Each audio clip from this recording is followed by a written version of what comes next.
কৃষ্ণ ব্রহ্মানন্দম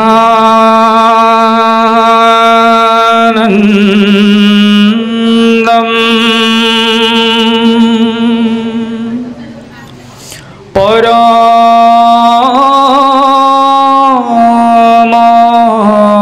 সুখদম কেবলম জ্ঞানমূর্তি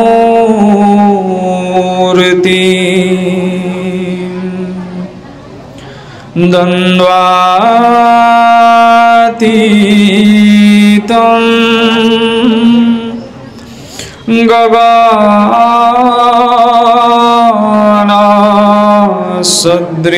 গগনসদৃশম তত্ত্বমস্যাদিলক্ষ্যম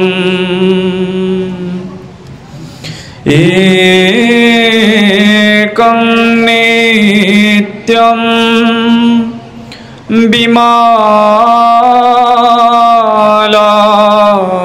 বিমলমচলম সর্বাধি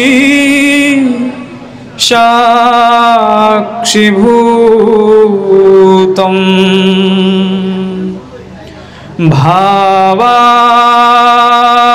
ভাবাতীতম ত্রিগুণারহিতম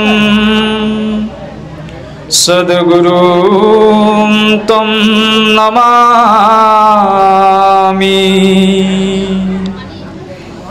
ন গুরুরধিকম তত্ত্ব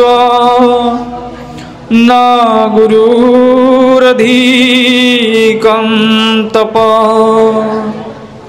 তত্ত্বজ্ঞানাৎ পরং নাস্তি তস্मै শ্রী গুরুবে নমঃ क्षीरोदन्नप्रदेशे सुषिमने शैकटे मौक्तिकानां मालाक्लिप्तसनस्थस्फटिकमणिमयी कैमन्दिताङ्गः शुभ्रैरभ्रैरदभ्रैरुपरि विरुषितैः पीयूषवर्षैः रानन्दीनदरिनलिनगदशङ्खपाणि मुकुन्द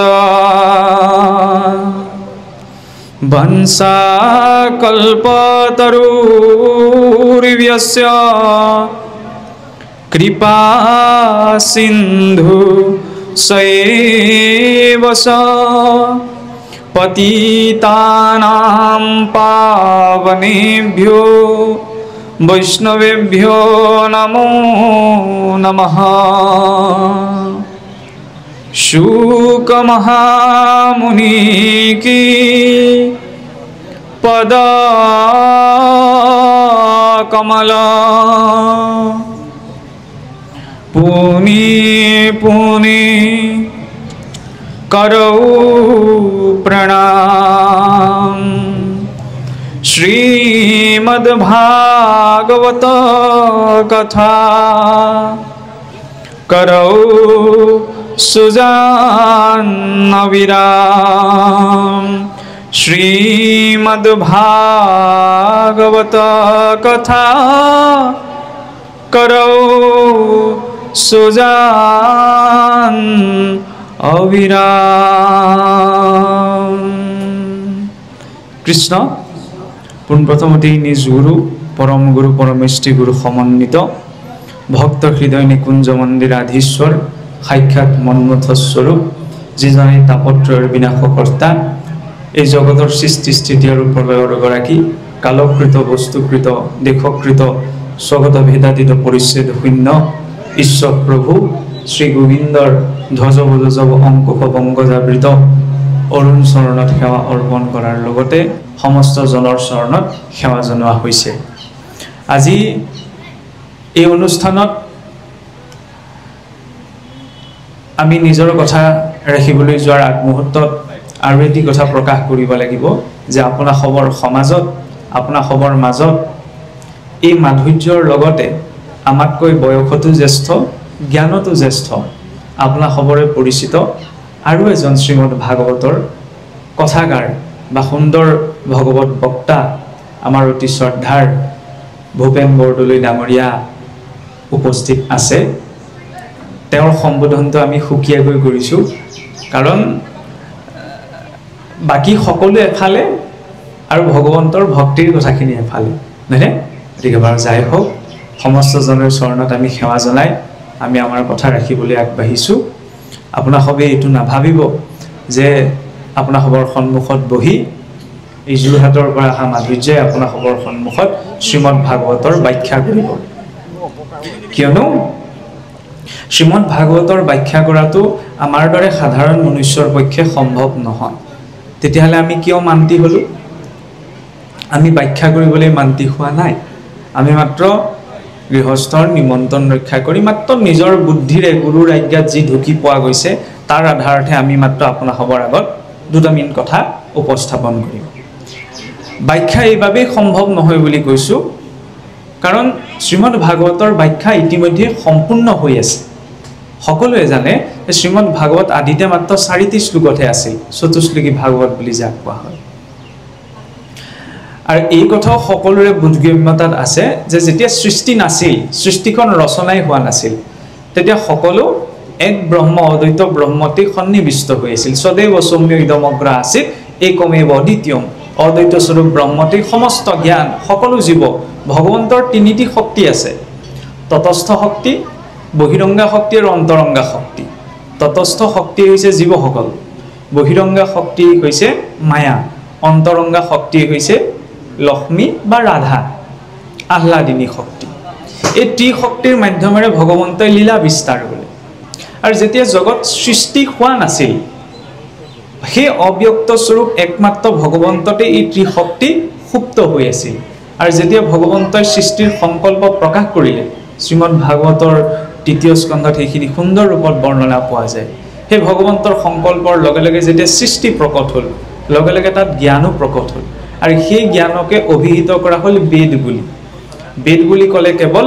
ঋগ যজু সাম অথৰ্বকে বুজা নাযায় সেই চাৰিওখনি সংহিতাহে সেই চাৰি সংহিতাৰ অন্তৰ্গত বহু শাখা আছে সেই শাখাসমূহৰ পাছত ব্ৰাহ্মণ গ্ৰন্থসমূহ আছে ব্ৰাহ্মণ গ্ৰন্থৰ পাছত আৰণ্যসমূহ আছে আৰণ্যকৰ পাছত বেদান্ত শাস্ত্ৰ অৰ্থাৎ উপনিষদসমূহ আৰু সেই উপনিষদৰ তত্ত্বসমূহ সহজ ৰূপত ব্যাখ্যা সহজ ৰূপত বুজাবলৈকে কৃষ্ণদ্বৈপায়ন বেদব্যাসে কি কৰিছিল 14 শাস্ত্ৰ 4 বেদ 14 শাস্ত্ৰ কৰিলে বুলি আমি যেটো কওঁ 18খন পুৰাণ আৰু ইতিহাসৰ ৰচনা কৰা হৈছিল সেইভাবে পুৰাণসমূহকো বেদৰ ব্যাখ্যা বুলি ধৰা হৈছে ইতিহাস পুৰাণাভ্যাম বেদ সমুপবৃহে যে বেদৰ নিগূঢ় তত্ত্বক ব্যাখ্যা কৰিবলৈ পুৰাণসমূহৰ ৰচনা কৰা হ'ল আৰু সকলোৱে জানে যে পুৰাণৰ আমাৰ কিছু কিছু নিৰ্দিষ্ট বৈশিষ্ট্য আছে যেনেদৰে প্ৰতি একোখন গ্ৰন্থৰ কিছুমান বৈশিষ্ট্য থাকে আৰু সেই পুৰাণৰ বৈশিষ্ট্যসমূহক লক্ষণ বুলি ভাগ কৰা হ'ল 18খন পুৰাণৰ ভিতৰত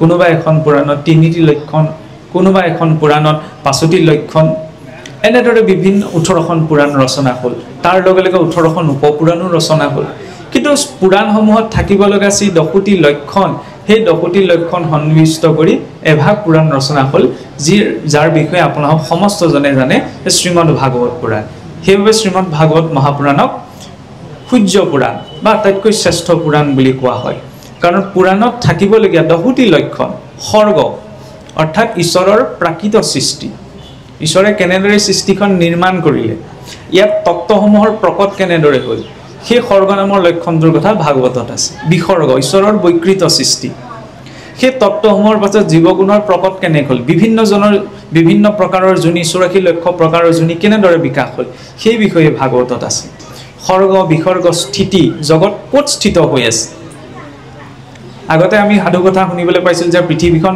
বোলে অনন্ত নাগে নিজৰ শিৰত ধাৰণ কৰি আহিছে অনন্ত নাগক কুৰ্মৰূপী নাৰায়ণে ধাৰণ কৰি আছে ওপৰে ওপৰে চাবলৈ গ'লে এইবিলাক সাধু কথা কল্পনাৰ নিচিনা লাগে কিন্তু তাৰ সেই কাহিনীবিলাকৰ অন্তত কিছুমান তত্ত্ব নিদৰ্শন আছে যিদৰে জগত পৃথিৱীখন স্থানকালৰ ওপৰত নিৰ্ভৰ কৰি জগতখন বৰ্তি আছে। আজি বিজ্ঞানেও কৈছে কালৰে অন্য এটা ৰূপ সৰ্প, আৰু সেই কাল কাৰ ওপৰত নিৰ্ভৰ কৰি আছে? ধাৰণ শক্তি।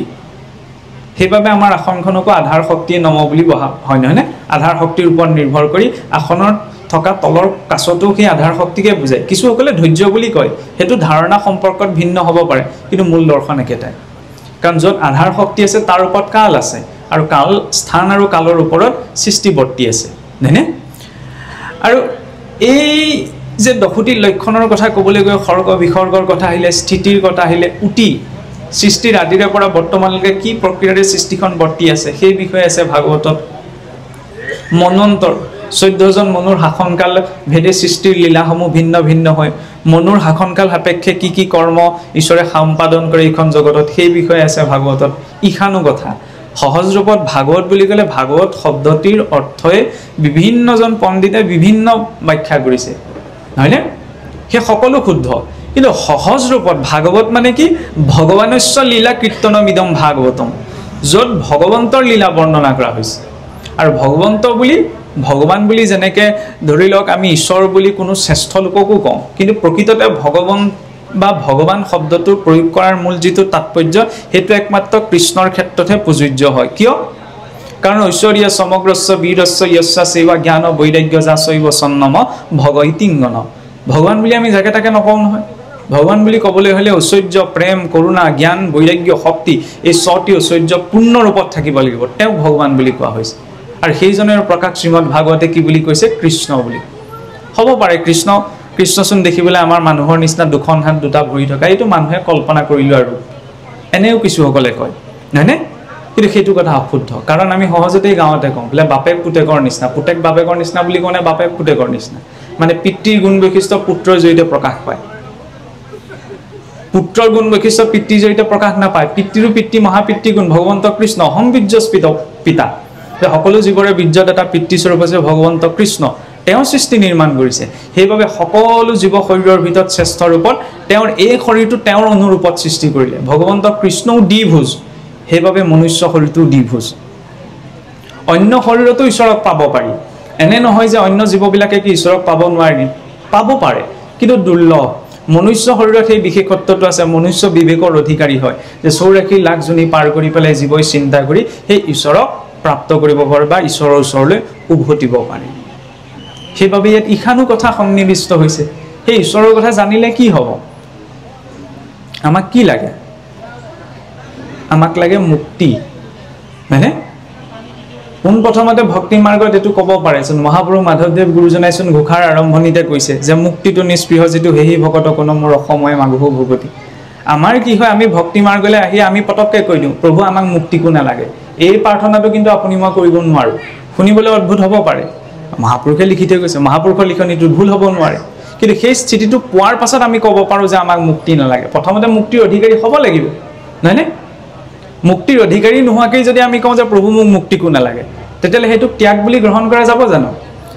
মই চাকৰিটো পোৱাই নাই, তাৰপাছত যদি মই কওঁ মোক চাকৰিটো নালাগে, আপুনি ক'বনে? প্ৰথমতে পাই দেখুওৱা, প্ৰথমতে যোগ্যতাটো অৰ্জন কৰা, তাৰপাছত তুমি ত্যাগ কৰিবা, নহয়নে? যদি যোগ্যতাই নাই তাৰপিছত যদি মই ত্যাগ কৰিছোঁ বুলি কয়, সেই ত্যাগৰ মান্যতা নাই। প্ৰথম মুখ্যৰ অধিকাৰী হ'ব লাগিব। আমি সংসাৰলৈ আহিছোঁ মুখ্য প্ৰাপ্তিৰ বাবে, জন্ম মৃত্যু জৰা ব্যাধিৰ পৰা উদ্ধাৰৰ নিমিত্তে, নহয়নে? ভকাৰম ভাবুকম জ্ঞেয়ম, সেইবাবে ভাবুকতাটো লাগিব। আৰু ভাবুকতা আহিলে গকাৰম জ্ঞানম উদ্ভৱম, জ্ঞান স্বভাৱতেই আহিব। সেই জ্ঞান কি? সাংসাৰিক জ্ঞান নহয়, ভগৱন্ত বিষ্ণুৰ প্ৰদত্ত জ্ঞান, বৈষ্ণৱী জ্ঞান। ৱকাৰম বৈষ্ণৱী জ্ঞানম, সেই বৈষ্ণৱী জ্ঞান পালে কি লাভ হ'ব? তকাৰম তত্ত্ব ভাৱকম, সেই তত্ত্ব জানি জীৱ তৰি যাব পাৰিব। ক'ৰ পৰা? এই জন্ম মৃত্যু সংসাৰ জৰা ব্যাধি, এই সংসাৰ চক্ৰৰ পৰা। আৰু সেই মুক্তিৰ বাবে আমাক কি লাগিব? আশ্ৰয় লাগিব, কাৰোবাৰতো আশ্ৰয়লৈ যাব লাগিব। সেইবাবে দ্বাদশত বৰ্ণিত অন্তিমটি লক্ষণ হৈছে আশ্ৰয়। যদিও 12টি স্কন্ধ ভাগৱতৰ মূল কথা আৰম্ভ হৈছে 3য় স্কন্ধৰ পৰাহে, প্ৰথম আৰু 2য় স্কন্ধ ভাগৱতৰ আৰম্ভণি অংশ হয়, কাৰণ লক্ষণসমূহ 3য় স্কন্ধৰ পৰাহে আৰম্ভ হৈছে। এতিয়া সম্প্ৰতি আপোনাভাৱে গম পাইছেই, সকলোৰে বিদিতই যে শ্ৰীমদ ভাগৱতৰ একাদশ স্কন্ধ পাঠ হৈছে।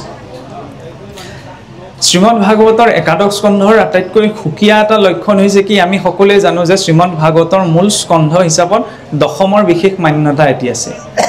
মুকুটটোৰ মাজত থকা মধ্যমণিটোৰ যিদৰে এটি বিশেষ আকৰ্ষণ থাকে, ঠিক তেনেদৰে শ্ৰীমদ ভাগৱতৰ দশম স্কন্ধক শ্ৰীমদ ভাগৱতৰ মধ্যমণি বুলি কোৱা হয়।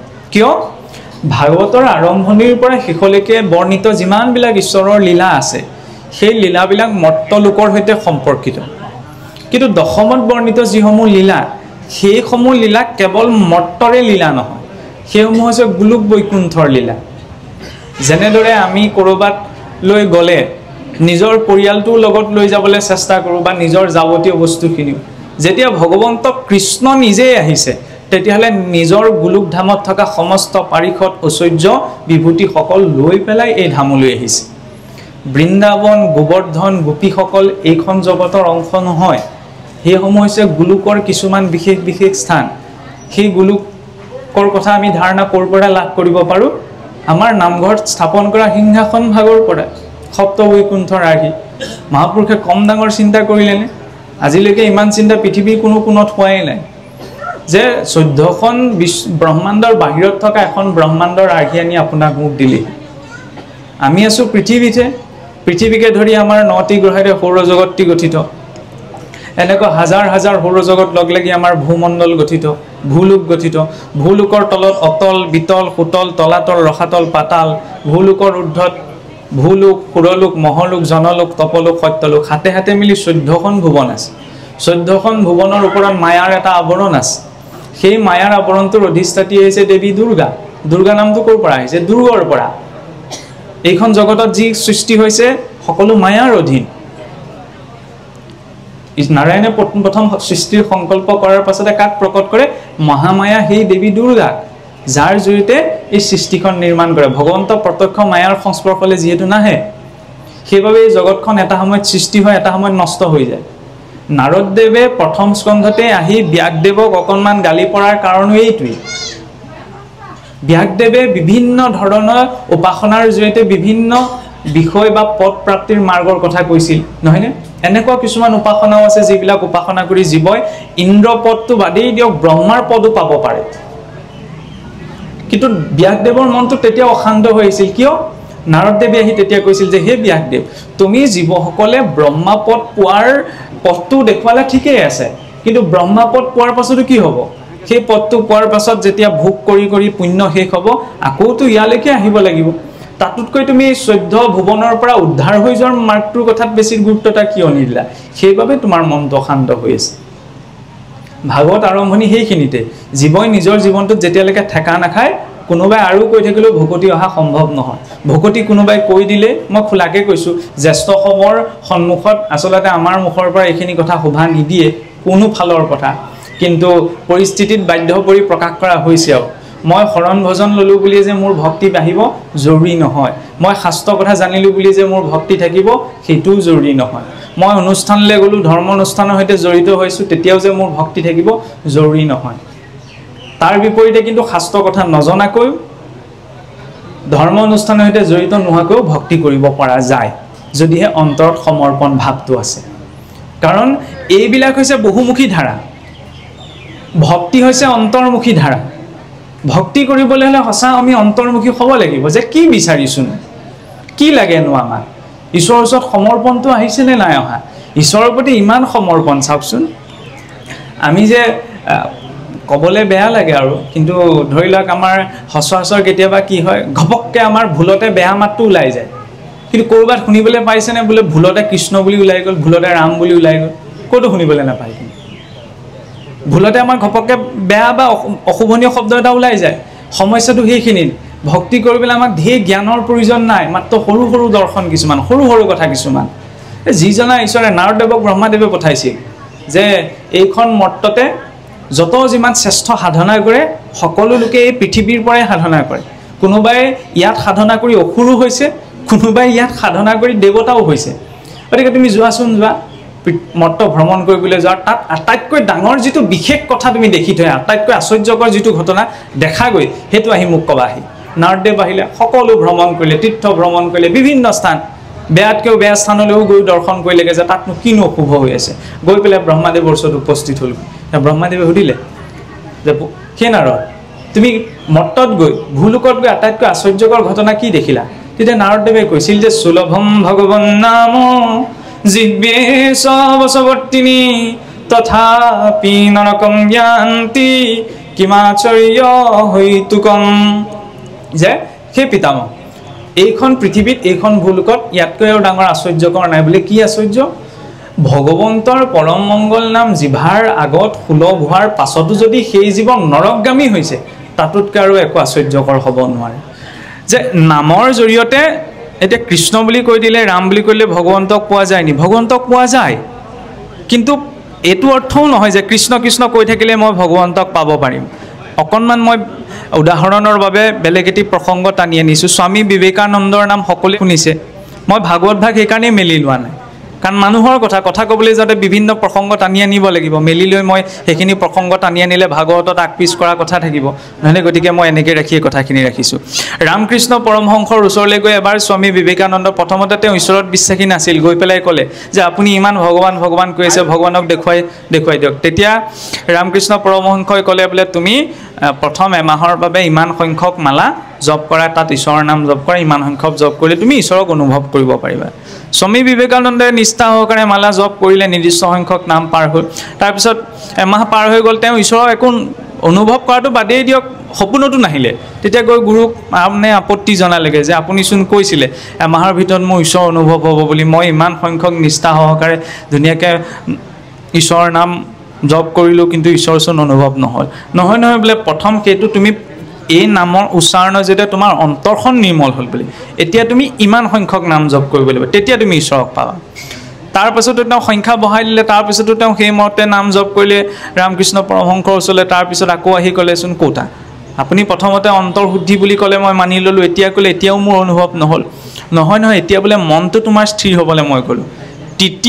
তৃতীয়বাৰত তোমাৰ ঈশ্বৰ দৰ্শন হোৱা নিশ্চিত 1 লাখ জপৰ সংখ্যা দিলে 1 লাখ নাম জপ কৰিলে জপ কৰাৰ পিছত আকৌ আহি পেলাই ক'লে যে 1 লাখ নামো জপ কৰিলোঁ তাৰপিছতোচোন ঈশ্বৰৰ মোক দৰ্শন নহ'ল মানে তেতিয়া ৰামকৃষ্ণ পৰমহংসই গম পালে যেতিয়া ঈশ্বৰৰ দৰ্শনৰ প্ৰতি তেওঁৰ মনত এটা তীব্ৰতা আছে সেইটোতো তীব্ৰতাৰ বাবেইতো তেওঁ কথামতে কৰি আছে 3বাৰ আমাক গুৰুৱে শৰণ দিওঁতেহে কয় এইকেইটা নাম ল'বা বুলি আমি ঘৰলৈ আহি পাহৰি থাকোঁহি ৰাতিপুৱা গধূলি ঈশ্বৰক চিন্তা কৰিলে পাহৰি থাকোঁ নহয়নে বিনা তীব্ৰতাত আৰু ৰামকৃষ্ণ কৈ থাকিলে ঈশ্বৰক পোৱা সম্ভৱ নহয় তাৰপিছত কি কৰিলে বোলে ঈশ্বৰ দৰ্শন কৰিবলৈ যদি বিচাৰিছা তেতিয়াহ'লে মোৰ লগত বোলা ওচৰতে পানীয়ে চপচপীয়া হৈ থকা এটা কুঁৱা আছিল ডিঙিটোতে ধৰিলে শুনিবলৈ অকণমান বেয়া আৰু ডিঙিটোত ধৰি পেলাই কুঁৱাটোত জুবিয়াই দিলে এতিয়া মানুহ এজনক যদি ডিঙিটোত ধৰি পেলাই পানীখিনিত জুবিয়াই দিয়া হয় তেতিয়া মানুহজনক কেনেকুৱা গতি হ'ব উশাহটো ল'ব নোৱাৰে কৃষ্ণ তেতিয়া তেওঁ যেতিয়া ধৰফৰাবলৈ ধৰিলে তেতিয়া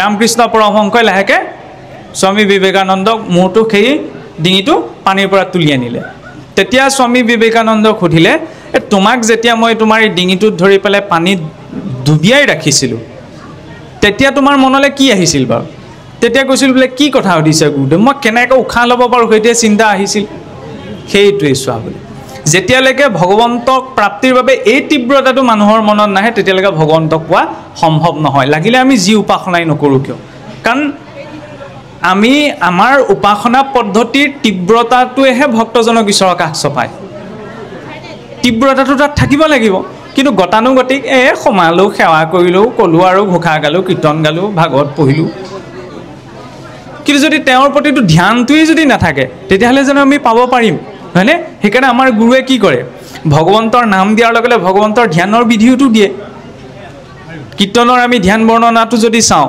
কেনেদৰে ভগৱন্তক চৰণৰ পৰা মস্তকলৈকে মস্তকৰ পৰা চৰণলৈকে কৃষ্ণ বুলি ক'লে আমাৰ মনলৈ কি আহে বাঁহী বজাই থকা মিচিকিয়া হাঁহি মৰা এটা ব্যক্তিত্ব সেয়াই নহয় ভগৱন্তৰ চৰণতে আমি মানুহজনলৈ চালেওচোন প্ৰথমতে আমি ভৰিলে চাওঁ জানো নাচাওঁ নহয় মুখখনলৈহে চাওঁ ভগৱন্ত আকৌ মুখলৈ চাবলৈ কোৱা নাই নহয় প্ৰথম চৰণহে ভগৱন্তৰ মুখখন দৰ্শনৰ শক্তি আমাৰ ভিতৰত নায়েই অৰ্জুনেও জানো পাৰিছিল অৰ্জুনক কৈছিল নহয় যে তুমি মোৰ বিশ্বৰূপ দৰ্শন কৰিবলৈ মই তোমাক জ্ঞানচক্ষু দিছোঁ কিন্তু জ্ঞানচক্ষু স্বয়ং ভগৱন্তই দিয়াৰ পাছতো অৰ্জুনে কি কৈছিল প্ৰভু তোমাৰ এই ৰূপটো মই বেছি সময় চাই থাকিব নোৱাৰোঁ তুমি আকৌ এই বিশ্বৰূপ সম্বৰণ কৰি দ্বিভুজ ৰূপত গুচি আহা কৈছিল নে মানে জ্ঞানচক্ষু দিয়াৰ পাছতো জীৱৰ ইমান কেপাচিটি নাই যে জীৱই ভগৱন্তক দৰ্শন কৰিব পাৰিব নহয়নে জীৱৰ বাবে অনুভৱ মাত্ৰই যথেষ্ট আৰু সেই অনুভৱ কৰিবলৈকে এই শৰীৰটো পোৱা গৈছে সংসাৰজনিত দুখটো থাকিবই। এনে নহয় যে ভক্তি কৰিলে, বহুতে ভাবে ন ভক্তি কৰিলে ধৰ্ম কৰ্ম কৰিলে অকণমান গ্ৰহ দুখ কাল দুখ এইবিলাক বোলে খণ্ডন হৈ যায়। যদি হৈছে নহৈছে তাত আমাৰ ক'বলগীয়া নাই, কিন্তু ভক্তি এইকাৰণে আমি কৰিব নালাগে যে আমাৰ জীৱনত দুখ কষ্টবিলাক নাইকিয়া হৈ যাব। সেইটো চিন্তা কৰি চাবলৈ গ'লেচোন ভাগৱতত আমি তাৰ বিপৰীত ধাৰণাই দেখা পাওঁ। আমি কি ভক্তি কৰিছোঁ? আমি ভক্তিৰ নামত চাবলৈ গ'লে ভোগহে কৰি আছোঁ। আমি ভক্তিৰ নামত ভোগৰ বাহিৰে আমাৰ একো হোৱা নাই। নহ'লে আপুনি ভাবি চাওকচোন, আমি সেৱা কৰা নাই, চাবলৈ গ'লে কিছু কিছু ক্ষেত্ৰত সেৱা কৰোৱাইহে আছোঁ। সেইটো যদি আমি নিজক সুধি চাওঁ তেতিয়াহ'লে নিজৰ ভিতৰতে প্ৰমাণ পাম। পূৰ্বৰ ভক্তসকলে কিমান কষ্ট অনুভৱ কৰিছিল। আমিতো পিন্ধিবলৈ ভাল কাপোৰ পাইছোঁ, খাবলৈ পিন্ধিবলৈ সকলো বস্তু নিজৰ হাততে পাইছোঁ। ভক্ত প্ৰহ্লাদ নিজৰ পিতৃৰ পৰা ইমানখিনি কষ্ট, ৰজা হৰিচন্দ্ৰ, নহয়নে? সেইসকলৰ কথা আমি শুনি আছোঁ, দেখি আছোঁ, কিন্তু যৎকিঞ্চিতমান আমি তেওঁলোকক অনুকৰণো কৰিব নোৱাৰোঁ। আমি মাত্ৰ ঈশ্বৰক প্ৰাৰ্থনা জনাব পাৰোঁ যে প্ৰভু সেইসকল শুদ্ধ ভক্তৰ নিচিনা অকণমান আদৰ্শ যাতে মোৰ জীৱনতো তুমি ৰাখা। কাৰণ আমি নিজে যদি পালন কৰিব, কাৰণ আমি নিজে শুদ্ধ ভক্তসকলক অনুকৰণ কৰিব নোৱাৰোঁ। অনুকৰণ অসুৰেহে কৰে। অসুৰে ঈশ্বৰক অনুকৰণ কৰিবলৈ গৈ নিজকে ঈশ্বৰ বুলি ভাবিলে, নহয়নে? আমি অনুসৰণ কৰিব লাগে যে তেওঁলোকে কি পথ দেখুৱাই থৈ গৈছে, তেওঁলোকে কি কথা কৈছে। ভক্তি ভক্তি যে ভক্তি কথা কৈ আছে, উদ্ধৱেও যে ভগৱন্তক পায়ো শেষত নোপোৱাৰ নিচিনা ইমান বিহ্বল হৈ কান্দিছে। কিয় কান্দিছে? সংসাৰত তিনিটি তাপ আছে, আধিদৈৱিক, আধিভৌতিক বা আধ্যাত্মিক। জীৱ যেনেকুৱা পৰিস্থিতিৰ সৈতে জড়িত হৈ নাথাকক কিয়, কিবা এটা নহয় কিবা এটা তাপত তাপিত হ'বই লাগিব। আধিভৌতিক সেইটো শৰীৰজনিত, বেমাৰ আজাৰ, ৰোগ ব্যাধি ইত্যাদিখিনি। আধিদৈৱিক যেতিয়া আমি অনিচ্ছা সত্ত্বেও কিবা এটা বিপদৰ সন্মুখীন হওঁ, তেতিয়া আমি কওঁ এইটো দৈৱৰ ইচ্ছা, কাৰণ আমি নিজে বিশ্লেষণ কৰিব নোৱাৰোঁ যে কিহত কি লাগি এইটো ঘটিল। সেইটো আধিদৈৱিক তাপ সহজ ৰূপত ক'বলৈ গ'লে। আধ্যাত্মিক তাপ, ভগৱন্তৰ পৰা জীৱৰ বিৰহৰ যিটো তাপ, সেইটো হৈছে আধ্যাত্মিক তাপ, যিটো তাপত আজি উদ্ধৱ তাপিত হৈছে, নহয়নে? ভগৱন্ত বৈকুণ্ঠলৈ গুচি যোৱাৰ পাছত তেওঁক নোপোৱাৰ যিটো তাপ, সেই তাপটো অনুভৱ কৰিতো ভক্ত উদ্ধৱ বিহ্বল হৈ ঘূৰি পৰিছিল, নহয়নে? সেইটো হৈছে শুদ্ধ ভক্তৰ স্থিতি, সেইটো হৈছে এজন শুদ্ধ এশৰণীয়াৰ স্থিতি, নহয়নে? এশৰণ ইমান সহজ বিষয় নহয়। গীতাত যি এশৰণৰ কথা কোৱা হৈছে, আমি যি শৰণ গ্ৰহণ কৰোঁ সেয়া এশৰণ নহয়, একেবাৰে খোলা কথাত ক'বলৈ গ'লে। আৰু হ'বও নোৱাৰে। কেনেকৈ হ'ব নোৱাৰে? কাৰণ আমি গুৰুৰ ওচৰলৈ গৈ প্ৰাথমিক মানে নামটো ৰেজিষ্টাৰ কৰিছোঁহে শৰণত, নহয়নে? যদি পৰিচয় লওঁতে আমি এশৰণীয়া হৈ যাব পৰা নাই নহয়। কিন্তু সেই শৰণত যদি বিশ্বাসটো থাকে, তেতিয়াহ'লে সেই বিশ্বাসৰ জৰিয়তে জীৱ গৈ গৈ এশৰণৰ স্থিতিটো বা অনন্য শৰণৰ স্থিতিটো প্ৰাপ্ত কৰিব পাৰে। কিন্তু পোনপ্ৰথমতে গুৰুমুখী হৈয়ে কোনো এশৰণীয়া হ'ব নোৱাৰে। সেই কথা আমাৰ বাক্য নহয়, আমাৰ গুৰুৰ বাক্য। গতিকে এই ধাৰণাটো কৰা ভুল যে কৃষ্ণ বুলি ক'লেই সকলো হৈ যাব। সকলো হ'ব যদি সেই স্থিতিটো পোৱা গৈছে, নহয়নে? কৃষ্ণ বুলি ক'লেও ভোক পিয়াহো নাইকিয়া হৈ যাব যেতিয়া সেই কৃষ্ণৰ চিন্তনত মনটো একেবাৰে বিহ্বল হৈ যাব। কিন্তু এতিয়া যদি মই ভাবোঁ কৃষ্ণ বুলি ক'লে ভোক পিয়া নাইকিয়া হৈ যাব, তেতিয়াহ'লে মোক আপোনালোকে খেদিব। কৃষ্ণ বুলি ক'লে ভোক পিয়া নাইকিয়া হৈ বুলি ক'লে মানিব জানো? নামানে নহয়, কাৰণ আমি সেই স্থিতিটো পোৱাই নাই। সেই স্থিতিটো একমাত্ৰ ভগৱন্তই কৃপা কৰিলেহে পোৱা যায়। এই বিষয়বিলাক লৈ অকণমান কনফিউজন এতিয়াও আমাৰ সমাজত আছে। সেইকাৰণে এইখিনি অকণমান স্পষ্ট হোৱাটো প্ৰয়োজন। কাৰণ আপুনি মই বহুত দুৰ্লভ এটা শৰীৰ প্ৰাপ্ত কৰি আছোঁ। কেৱল খাই বৈ জীয়াই থাকিবলৈকে এই শৰীৰটো নহয়, খাই বৈতো কুকুৰ মেকুৰীবিলাকো জীয়াই আছে। পাৰ্থক্যনো ক'ত আছে? আমি ঘৰটো বনাইছোঁ যেনিবা, সিহঁতি ঘৰ বনোৱা নাই।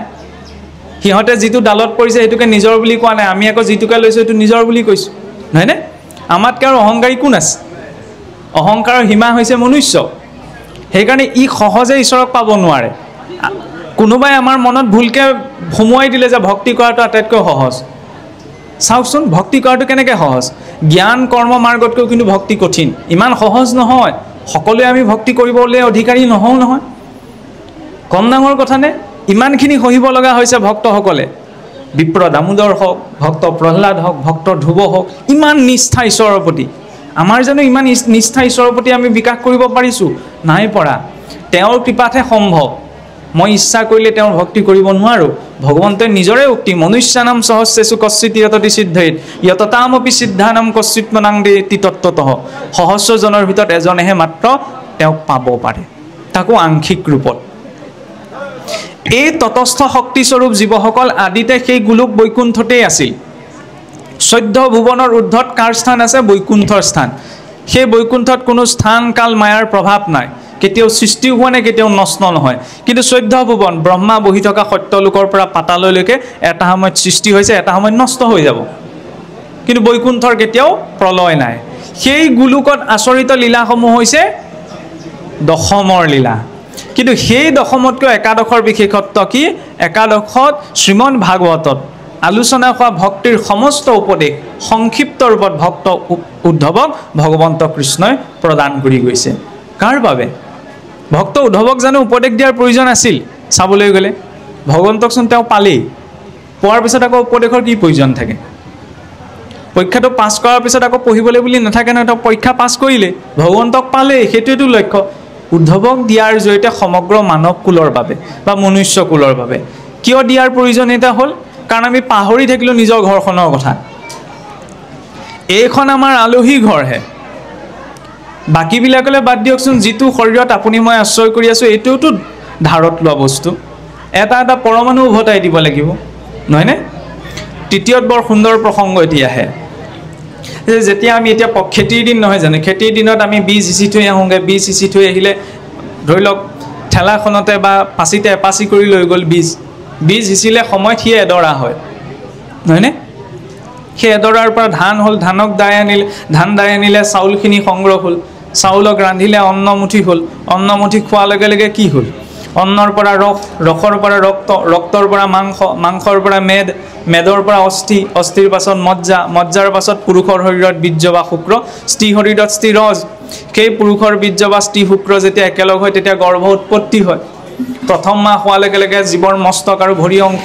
দ্বিতীয় মাহত ষষ্ঠ পদ তৃতীয় মাহত উদৰ অন্তৰেন্দ্ৰিয়বিলাক চতুৰ্থ মাহত জীৱই চেতনত্ব লাভ কৰে পঞ্চম মাহ উৎপন্ন হোৱাৰ লগে লগে নখ কেশ স্নায়ু এইবিলাকৰ গঠন সম্পূৰ্ণ হয় ষষ্ঠ মাহত চৰ্মৰ গঠন সপ্তম মাহত সপ্ত ধাতু অষ্টম মাহত শৰীৰটো দৃঢ় হৈ গৰ্ভমুদ্ৰাৰে শয়ন কৰি থাকে 9 মাহ 10 দিনত তাৰ জন্ম হ'ব জন্ম হৈ সি লাহেকৈ শিশুকাল পাৰ কৰিব তাৰপাছত সি যুৱককাল পাৰ কৰিব তাৰপাছত সি প্ৰাপ্তবয়স্ক হ'ব তাৰপাছত বৃদ্ধ হ'ব বৃদ্ধ হোৱাৰ নিৰ্দিষ্ট বয়স পোৱাৰ লগে লগে এই শৰীৰটো সকলোৰে এদিন মৃত হ'ব মৃত হৈ কলৈ যাব যিখন পথাৰত খেতিটো কৰিছিলে সেইখন পথাৰলৈকে যাব লাগিব হয়নে নহয় লগত এটা মাটিৰ অণু আমি লৈ যাব নোৱাৰোঁ তেতিয়াহ'লে নিজৰ বুলি থাকিল কিটো ভাগৱতে কি কৰে ভাগৱতে পদ মৰ্যাদা মান সন্মান জ্ঞান একো প্ৰদান নকৰে ভাগৱতে মৃত্যুৰ পথটো দেখুৱাই দিয়ে মৃত্যুটো হৈছে চৰম সত্য কথা কৈ থাকোঁতেও মোৰ মৃত্যু হ'ব পাৰে তাৰ একো গেৰেণ্টি নাই মৃত্যুটোক কিদৰে শান্তিৰে গ্ৰহণ কৰিব পাৰি সেইটো হৈছে ভাগৱতৰ মাৰ্গ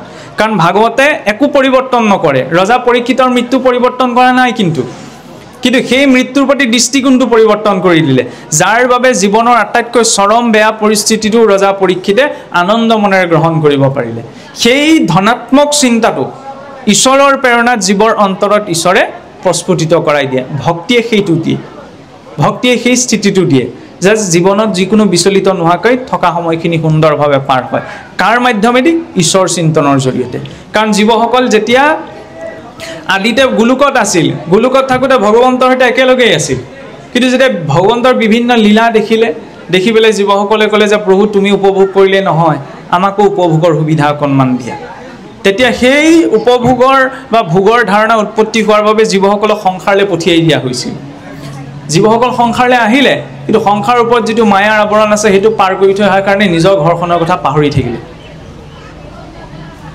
এইখনক নিজৰ ঘৰ বুলি ভাবিবলৈ ধৰিলে ইয়াত থকা বিষয়বিলাকক মই নিজ বুলি মোৰ বুলি ভাবিবলৈ ধৰিলোঁ ফলত নিজৰ ঘৰখনৰ কথা পাহৰি থকাৰ বাবে জীৱই পোনপ্ৰথমতে আহি কাৰ জুনি পালে সেই অবৰজনী হ'ব স্থাৱৰং বিঞ্চতি লক্ষম গছ গছনি ইত্যাদি স্থাৱৰজনীত 20 লাখ বাৰ জলজম নৱলক্ষকম জলজনীত 9 লাখ বাৰ কুৰুমাঞ্চ নৱলক্ষঞ্চ উভচৰ শৰীৰত 9 লাখ বাৰ দশলক্ষঞ্চ পক্ষী নহয় 10 লাখ বাৰ চৰাই চিৰিকটি ৰূপত 30 লক্ষঞ্চ পশুনঞ্চ 30 লাখ বাৰ পশু ৰূপত চতুৰ্লক্ষঞ্চ বানৰা 4 লাখ বাৰ বনৰ জীৱ ৰূপত ততো মনুষ্যতাং প্ৰাপ্য তাৰ পিছত মানুহ হ'বলৈ পাইছে কম ডাঙৰ কথা নে 10 জনৰ পাছত শাৰী পাতি থাকিবলৈকে আমনি লাগে 1 ঘণ্টা 2 ঘণ্টা 84 লাখ জনী পাৰ কৰি পাইছোঁ তাতোতকৈ দুৰ্লভ বুলি কি প্ৰায়হ দুৰ্লভ প্ৰাপ্তি মনুষ্যত্ব, মানুহ হ'বলৈ পোৱাটো বহুত দুৰ্লভ, কিন্তু মানুহ হ'বলৈ পালেই যে হৰিভক্তি কৰিব পাৰিব সেইটোতো জৰুৰী নহয়।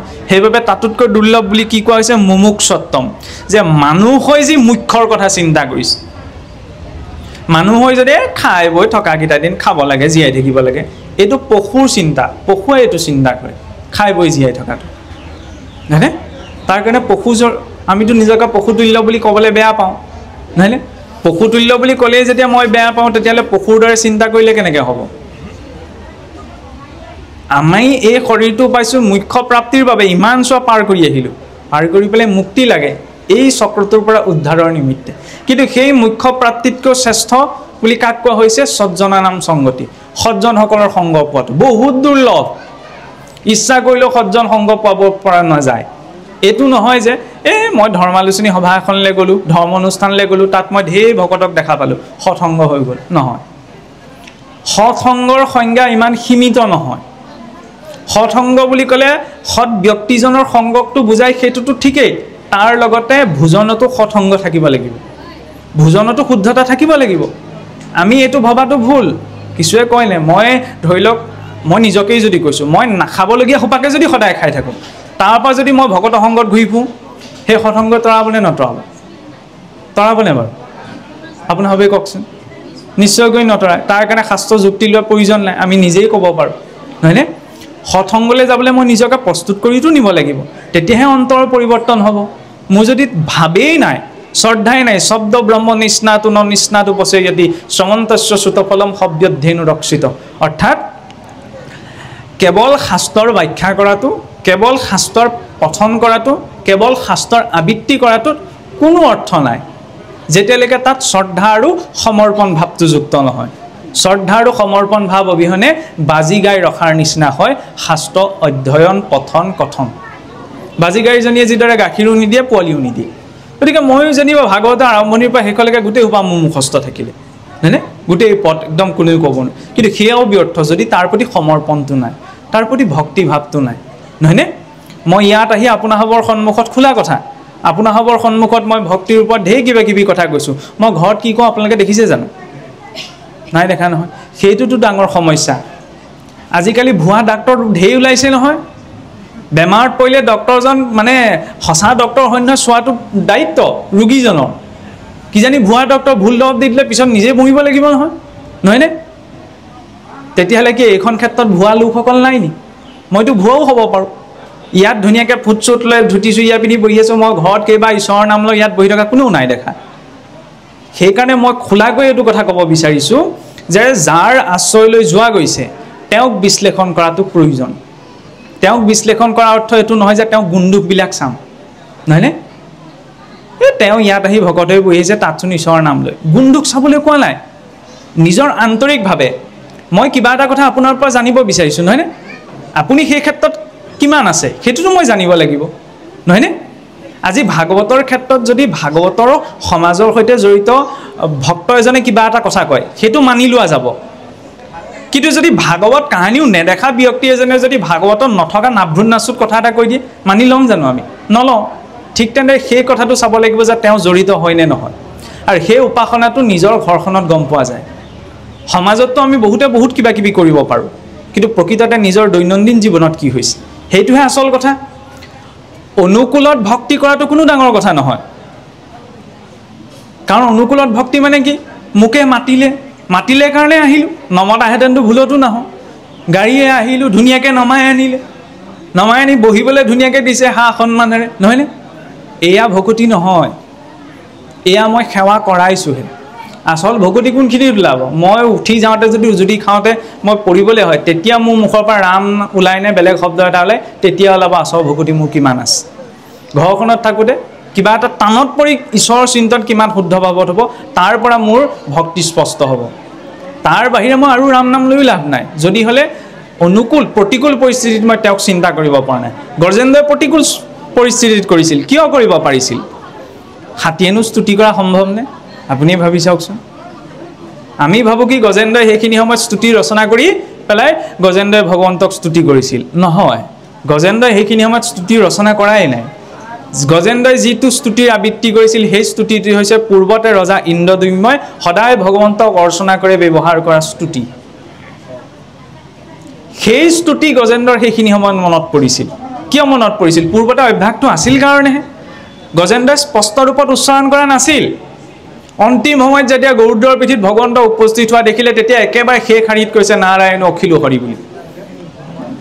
সেইবাবে মহাপুৰুষে ঘোষাত লিখিলে যে গজেন্দ্ৰে শৰণলীলা ত্ৰাহি হৰি বুলি। তাৰ আগছোৱা কোনো কাৰো নাম উচ্চাৰণ কৰা নাই। আকাশত হাজাৰ বছৰ গা গজেন্দ্ৰৰ যুদ্ধ চলিল, কাৰণ এতিয়া আমিতো আছোঁ বৈৱস্বত মনুৰ কালত, তেতিয়া ৰৈৱত মনুৰ কালত গা গজেন্দ্ৰৰ উপাখ্যান। সময়সীমা বহুত দীঘলীয়া আছিল। যেতিয়া ইমান বছৰ গা গজেন্দ্ৰৰ যুদ্ধ চলি থকা দেখিল তেতিয়া গোটেই দেৱী দেৱতাসকল আকাশত উপস্থিত হ'লি।